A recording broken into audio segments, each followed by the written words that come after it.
started, I'll call this August meeting of the Airport Authority to order and call on Mr. Carmichael. Mr. Carmichael, would you lead us in a prayer this morning? Yes, sir. Let's be thankful together. Heavenly Father, we do thank you for this day. We rejoice in it, the day that you've given us.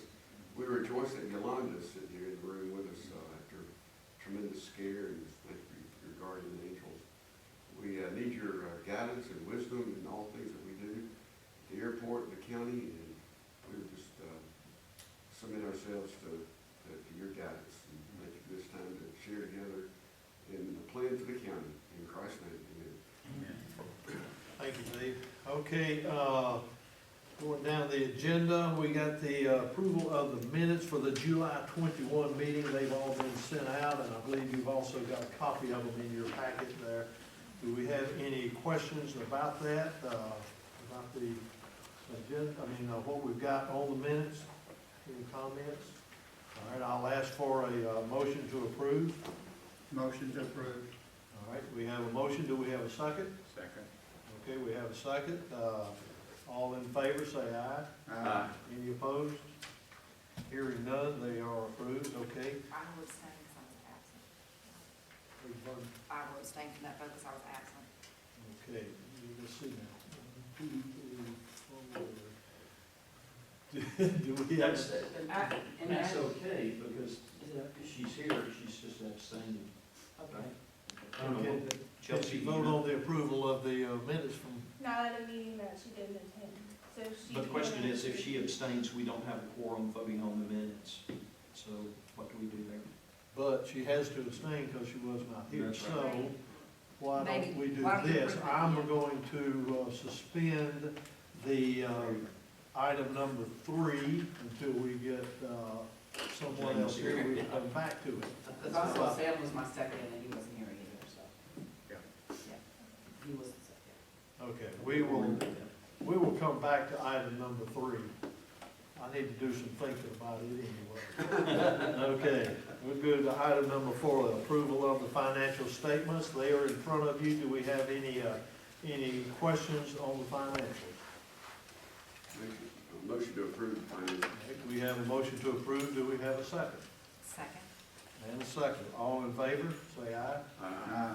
Any opposed? Hearing none, the financial statements are approved. Okay?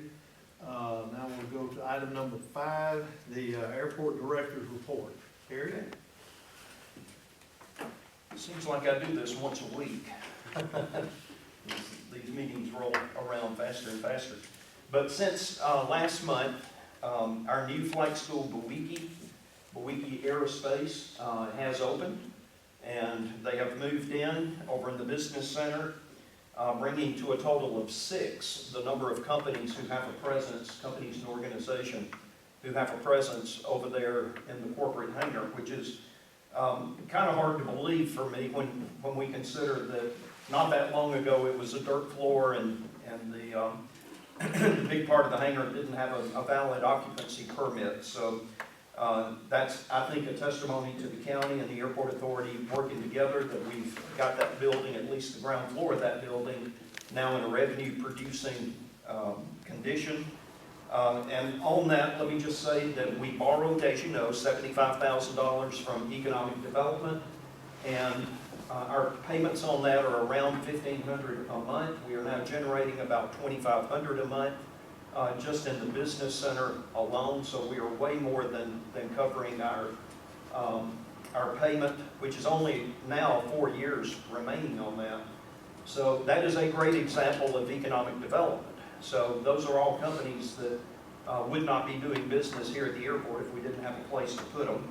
The business center is 100% full with a waiting list. I had another call yesterday from another tenant here at the airport who's starting a small business, said, hey, if you got any more offices, I might be interested in an office. So we've got him on the waiting list. He's not quite ready yet anyway, but good news there on the economic front. Back to Bowiki. They opened last week. They've already started their first ground school, and their first airplane is going to be transferring from Kissimmee to here We think today, although yesterday's weather might have slowed them down a little bit, they'll be here today or tomorrow. So they're hitting the ground running, so they, along with Flying Tigers, now gives us 5 training aircraft here. So we are beginning to be significant in the pilot training arena. You know the type of airplane the Weekly has? Yes, Cessna 172s. So they're going to be a Cessna-centric flight center, and Flying Tigers is, of course, Grumman Low-Wing Flight Center. So students have their choice now on what type of aircraft to train in and which school they want to go to. The airfield has returned to normal from our stay with Phoenix Air. We enjoyed that. It was a lot of work. We made a lot of money with them here for the 6 weeks that they were here. We all cried when they left because we enjoyed the excitement, the bustle, the activity that was going along with having especially the air ambulances all year. We had, let's see, I think 2 Learjet air ambulances and at times as many as 2 of the G3s. So we were on call 24/7. We didn't get called out often, but there were occasional 2 a.m. call-outs, and so our staff handled that flawlessly. We were always here to make sure they were fueled and ready to go. And so we look forward to, as we grow, that being the norm rather than the exception. So we see that coming for us in the near future. If you look out the window and you start counting airplanes, I counted this morning, there are a dozen airplanes from this end of the round all the way to past Johnny's. 3 of those I think are transients, the rest are permanent residents here. At the beginning of last calendar year, so about 18 months ago, we had 3. So you don't think about it much because they're not generating a ton of revenue for us, but the fact is we are slowly but steadily growing in the general aviation market, and that's good news for us. And I keep saying this, y'all know this to be true. If we had T-hangars here available, we go to 40 or 50 additional aircraft overnight. But that's how I know this to be true. There are just simply no tie downs or no T-hangars available in the Atlanta metropolitan area, and so people now have no choice but to come to an airport like us, where they know that they're going to get tie down only, at least for the time being. So we need to stay on top of that and try to get the T-hanger project moving as fast as we can. And of course, step 1 on that has already been funded by the FAA. Jacob Redwine with Holtz sitting here behind me. He's already got his notice to proceed for the design work for the civil engineering for that first set of 4 T-hangars, which is a part of the funding that we received this year. So we are funded and moving in the right direction. I tell people we move at the pace of government, which is true, unfortunately. We're tied to funding and regulations and so forth, primarily from GDOT and the FAA, so we do things as we can, and we incrementally build all airports in America, and this airport is no exception. But now that we have our 5-year plan fully vetted and approved by both co-sponsors and we're all on the same page, we are getting serious attention now from GDOT and the FAA, as demonstrated by us getting the $350,000 this year to begin the design work of our first pieces of that 5-year plan. So that's all good news. So I got a call yesterday from John Betzel. Y'all may remember John. John is our AOPA airport volunteer. AOPA stands for the Aircraft Owners and Pilots Association, a very active industry group in general aviation. And they have a program where they attempt to post one of their member volunteers at every airport to basically be a liaison to the flying community so that they can represent the interest of the pilots and the aircraft owners to airport management. So John has been here since the airport opened, since before the airport opened, all during construction. and has been a tremendous resource for me. He and I have worked together on a couple of projects during his tenure, but he is stepping down. He said he's no longer able to meet the obligations that AOPA has for him. So AOPA will be appointing a new volunteer, and I've already made my nomination. I'll wait and see if that nomination makes it, but if y'all have anybody you'd like to nominate, I can get you in touch with the person who's going to make that decision, and we can make nominations for who we would like to see as our AOPA volunteer. So the requirements are you must be an active aviator and you must be a member of AOPA. So we have quite a few of those now running around the airfield. So good news there.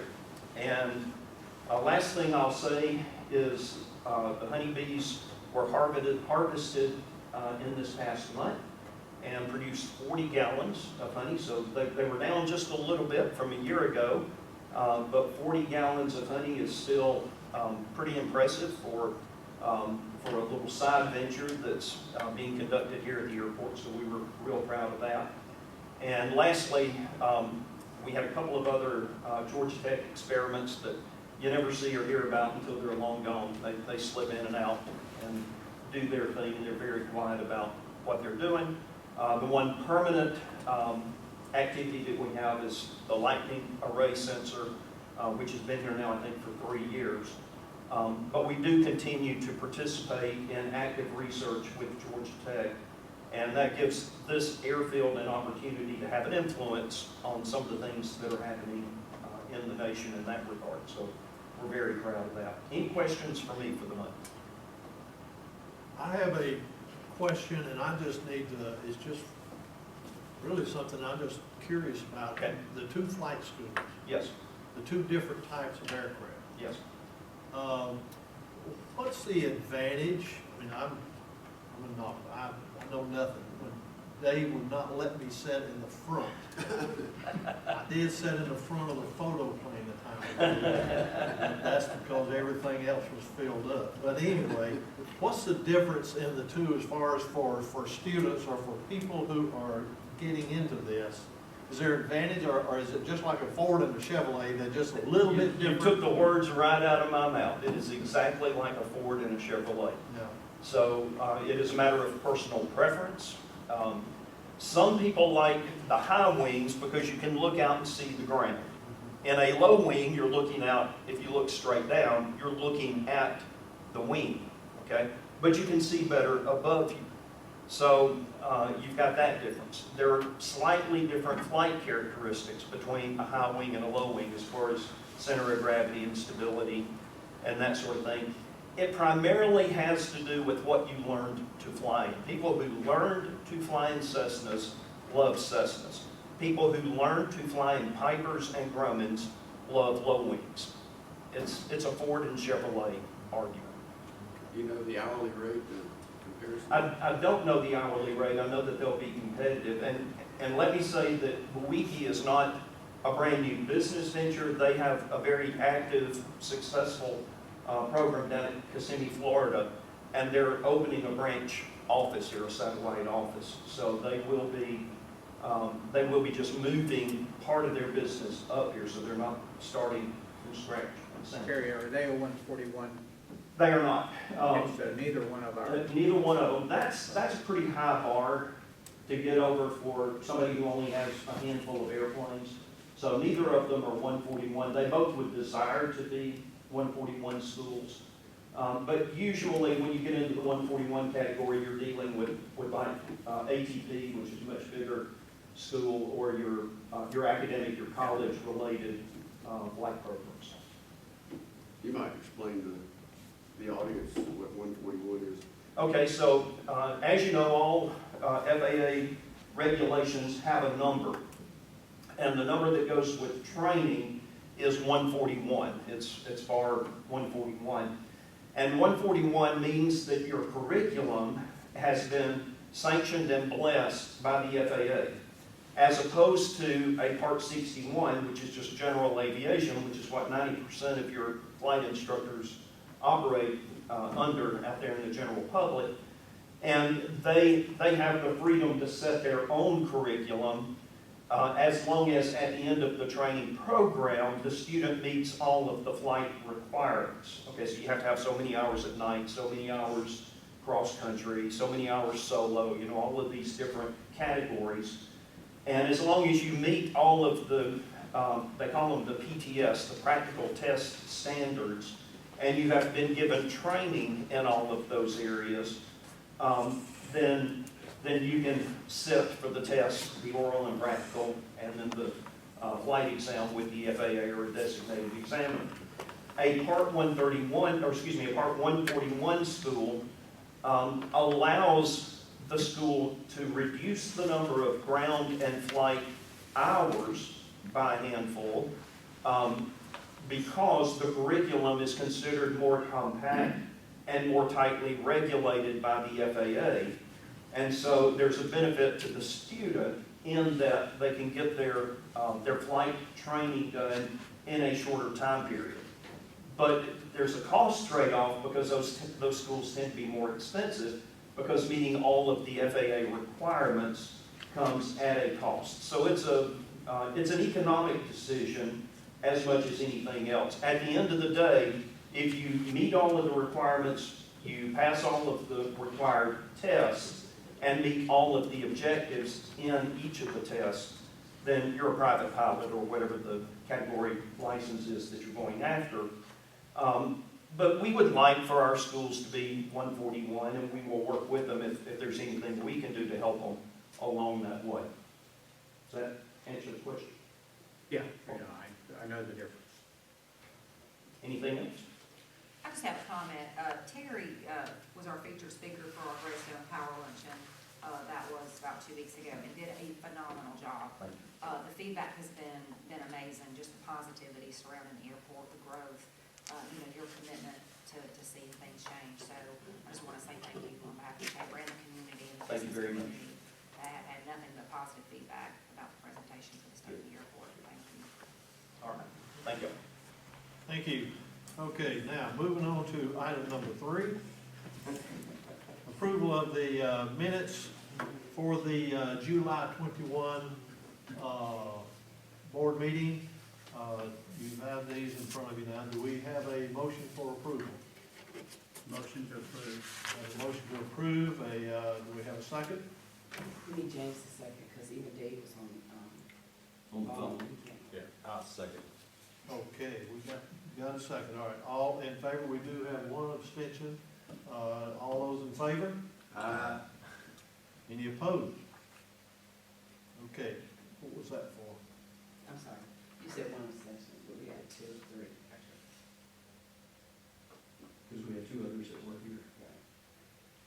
So I think what that means is we're gonna have to vote on these minutes at the I next. think we gotta wait till next month. I think that's right. If we have another. Because we have a different set here than we had last, we had 3 out last month and 3 out this month, and it's a different 3, so I think we're gonna have to wait till next month to approve the minutes. Does that sound right? Yes, that's it.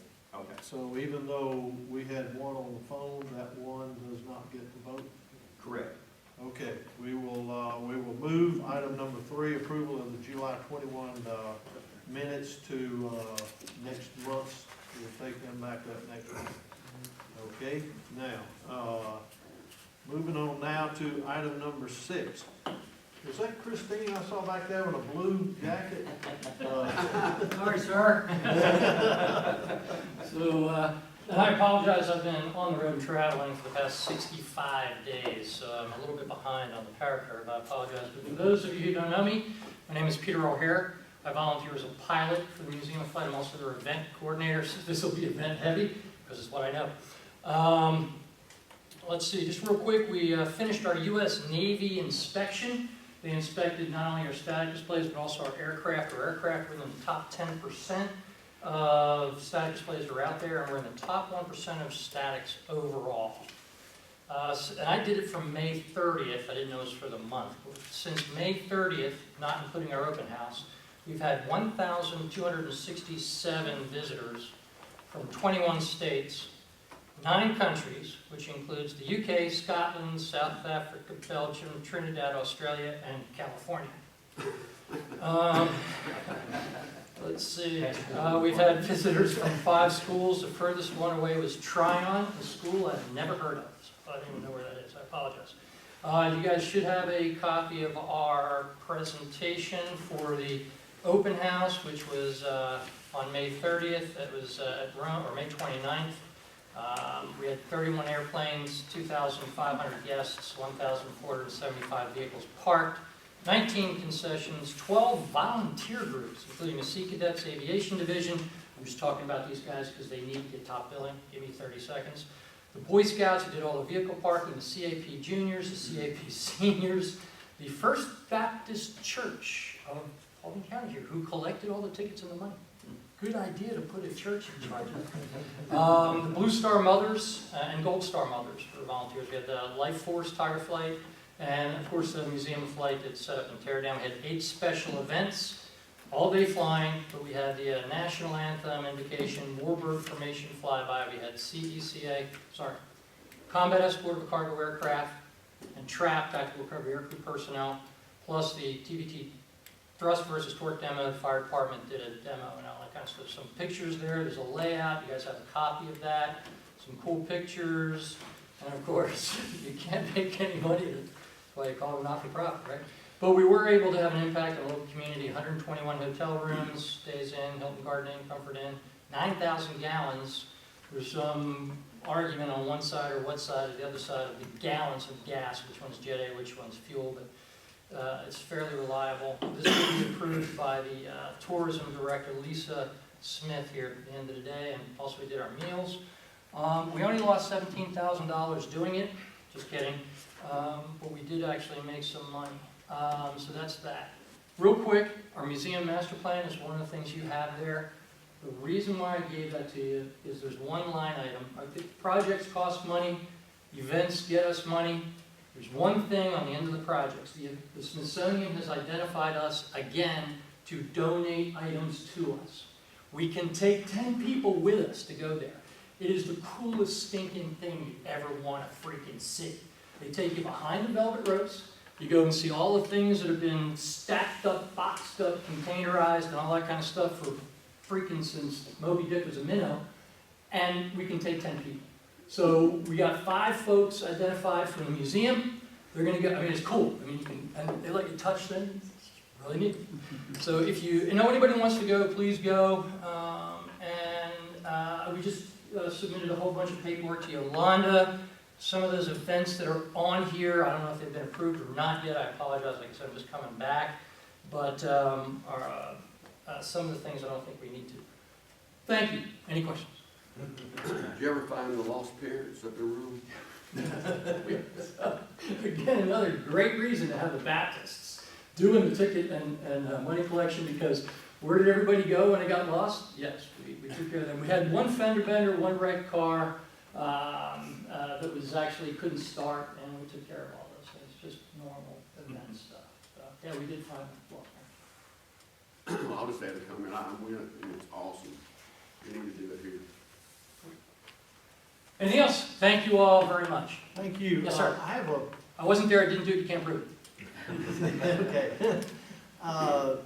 The folks that are coming from all over the place, out of the country here, are they tour groups? Are they just visitors to our area? So our BTT-1 destroyer made it onto the front page, which is the blue airplane that's out there that nobody knows anything about, but it made it onto the UK's #1 Warbird Monthly about 18 months ago, and we got a lot of hits on that.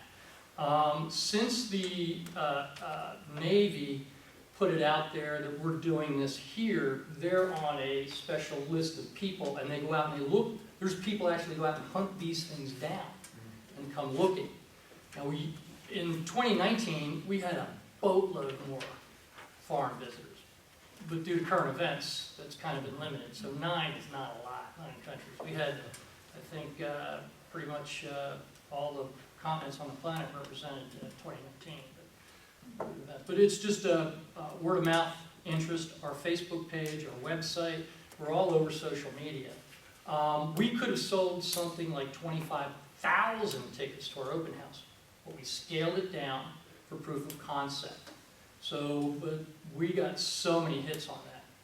And how we know how many hotels that people are using for our events, we give them a chip. And they say, you get 5% off if you name the Museum of Flight, same with meals. We'd like to start doing that here with some of the hotels here, because the people that are coming here, we're just giving them the names of the hotels. So we'll work on that. So we are becoming a destination. Oh, without a doubt, yeah, this is, See, that's what I have been after for a very long time. Oh, We are a yeah. destination. matter of fact, if you want to come over and meet some of your foreign tourists, they're over there this morning waiting for us to open up. I don't know what to do with them, but I they're barely from, speak English. better than we do. Better than, they speak English better than we do, but yeah. We do get a lot of those, and again, even outside the immediate local area, does anyone know where Tryon, I get a chance Mine's to? just a few miles north. Okay. Like I thought it was somebody coming from a long way away. Tryon's just above Rome. Okay, you get a chance to look it up. Okay, thank you all. Thank Have a you. great day. Thank you, Pete.